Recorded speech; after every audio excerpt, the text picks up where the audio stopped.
It's Faith, and welcome to Popping the Tab, the show where I crack open all of life's juicy little details.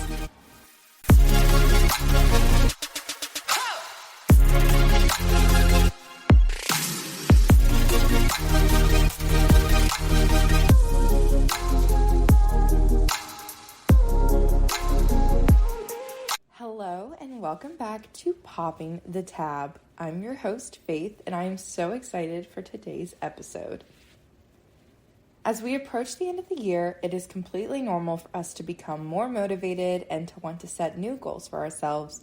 I'm definitely no exception to this, and so I thought it would be fun if I shared some of my resolutions with you and thoughts on the new year, as well as some tips and tricks that you can apply in your own life. Now, whether you're a new year, new me person or someone who thinks resolutions are overrated, trust me, I've been both at some point in time. There's something in this episode for everyone. So grab a bev, I'm drinking some sparkling pink lemonade, and let's get into the episode. First off, let's talk about why we even make resolutions in the first place. For many of us, the new year feels like a fresh start. A blank slate where we can start over and work on ourselves.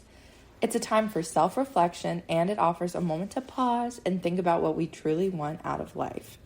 But here's the kicker. According to various studies, about 80% of resolutions fail by February. That's a pretty staggering statistic, right? So why do so many of us struggle to stick to our resolutions? One big reason is that many of our resolutions are too vague or unrealistic. I mean, who hasn't said, I want to lose weight, or I want to be happier? These are great sentiments, but they're not exactly actionable. So it's crucial to set SMART goals. That's specific, measurable, achievable, relevant, and time-bound. For example, instead of saying, I want to get fit, you could say, I want to run a 5K in 3 months. This gives you a clear target to aim for and a timeline to hold yourself accountable to. It's all about the details, and don't forget to track your progress either. There are so many apps and journals out there that can help you stay organized and motivated. To stay even more motivated, having a resolution buddy can make the journey much more enjoyable. You can support each other, share tips, and celebrate your victories together.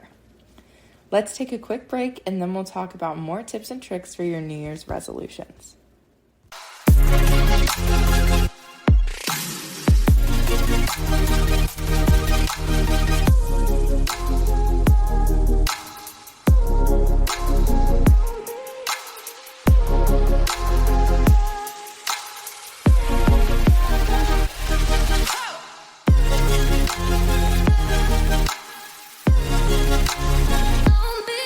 Okay, let's switch gears a bit and talk about the mindset behind resolutions. It's essential to focus not just on the outcome, but also on the process. Enjoy the journey. Instead of stressing about whether you've reached your goal, take time to appreciate the small wins along the way. Did you work out even once this week? Celebrate it. Every step counts. And remember, it's okay if you stumble or hit a setback. Life happens. The important part is to get back on track. Resilience is key. So let's chat about some practical tips for keeping those resolutions alive throughout the year. First, set smaller goals. You can break larger goals into manageable chunks. Celebrate small milestones to keep yourself motivated. If you set a huge goal and only stick to that one big thing, you're going to become overwhelmed really quickly and probably burn out. Next, create a vision board. Visualizing your goals can be a powerful motivator. Gather images and quotes that inspire you and put them somewhere you'll see them daily. I love a Pinterest board for this. It's so easy to make multiple vision boards for different goals that you're going to set for the new year, and it's always super cute and aesthetic as well. You also need to stay flexible. Life is unpredictable, and sometimes you may need to adjust your goals, and that's perfectly okay. Adapt and keep moving forward. You are the person that these goals are going to benefit. This isn't a job or an assignment in school. These goals are for you, and if you need to change them to benefit yourself more, you have complete freedom to do that. Last, make sure you reflect regularly. Set aside time each month to evaluate your progress, what's working, what isn't, and adjust your approach as needed. this is really when your journals are going to come in handy. Write things down, videotape yourself talking, whatever you need to do to make sure that you're reflecting on your goals and your journey. Now we're going to take another break, and then I'll share my New Year goals with you all.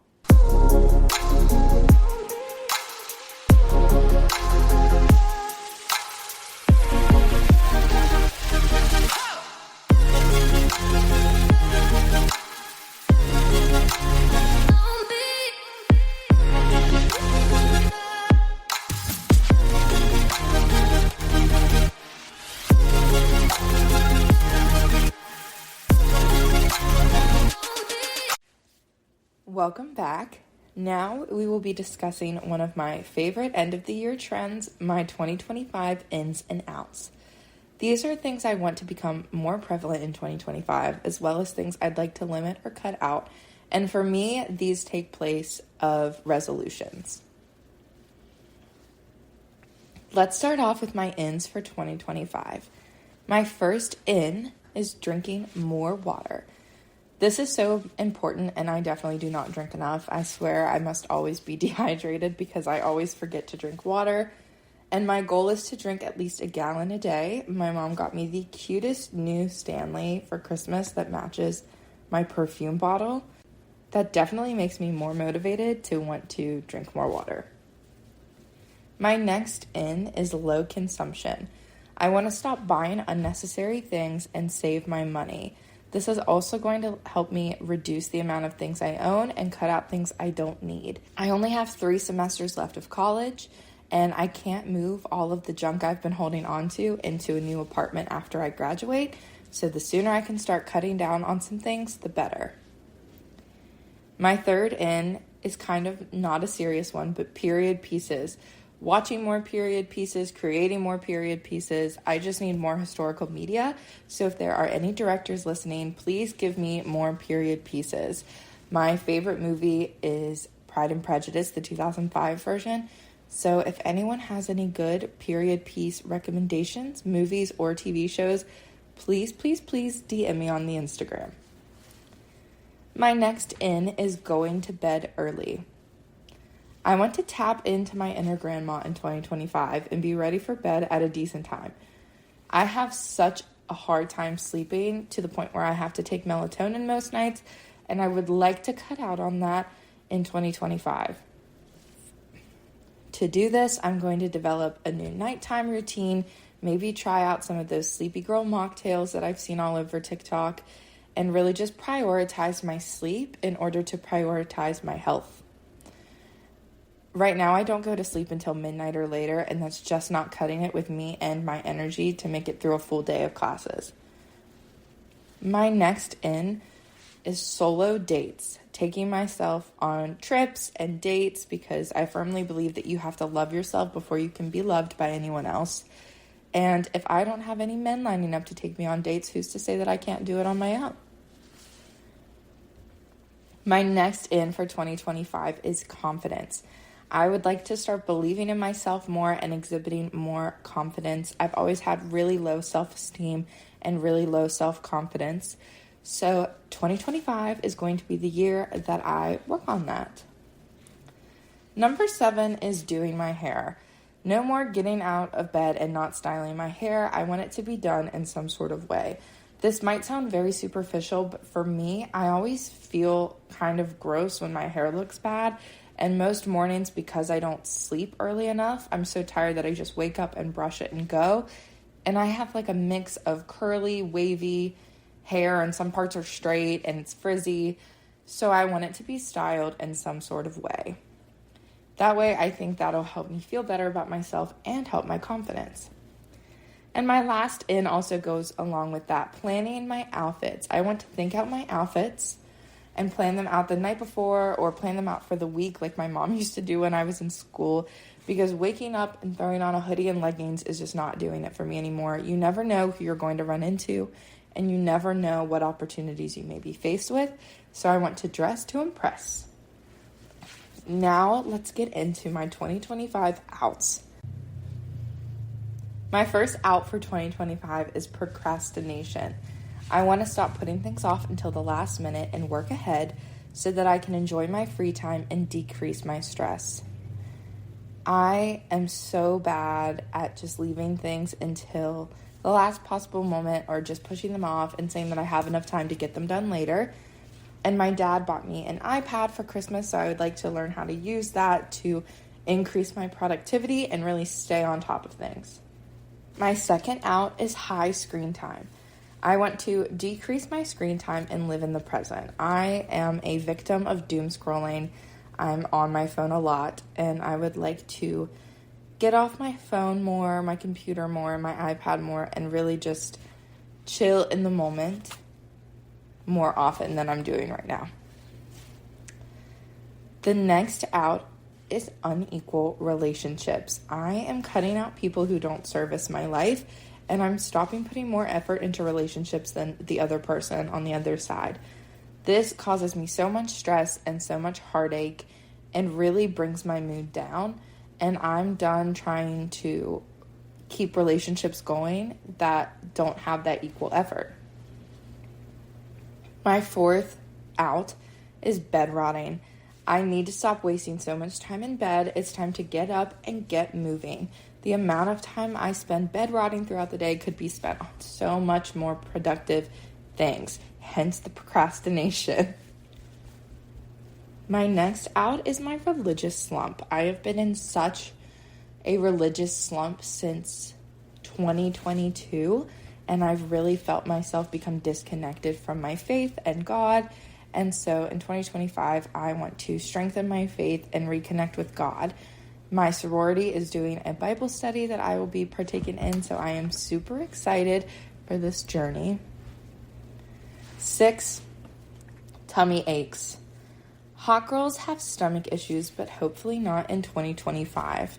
I want to focus on my gut health in order to feel better because I really am not eating foods that are going to help my gut health and help me feel better in general.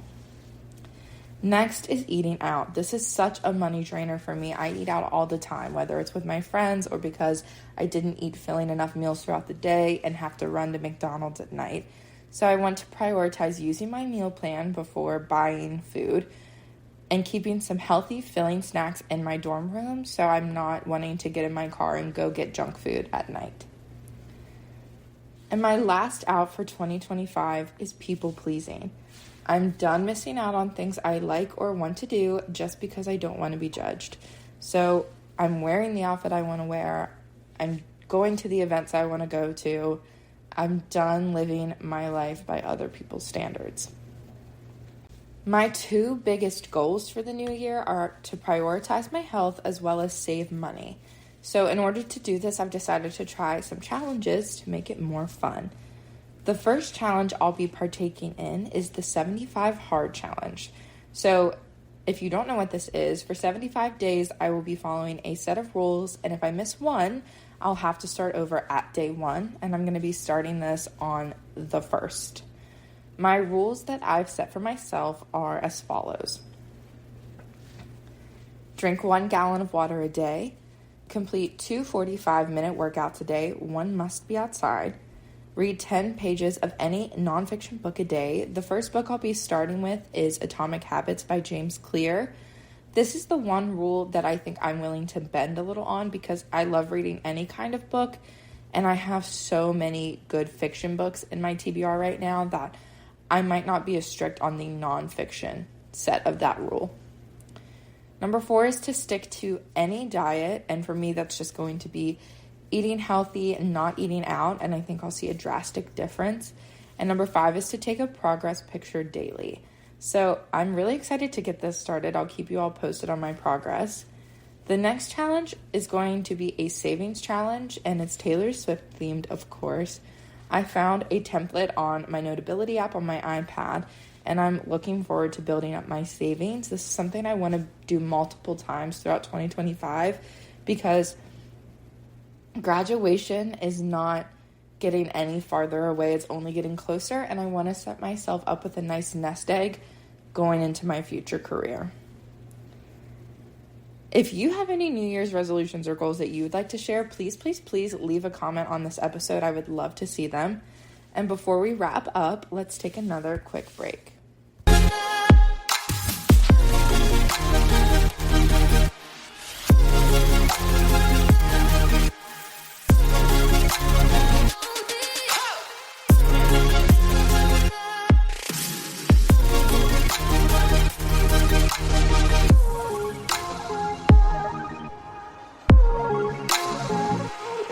I hope hearing some tips for goal setting as well as my own goals for the new year have inspired you for 2025, and I hope they help you as well.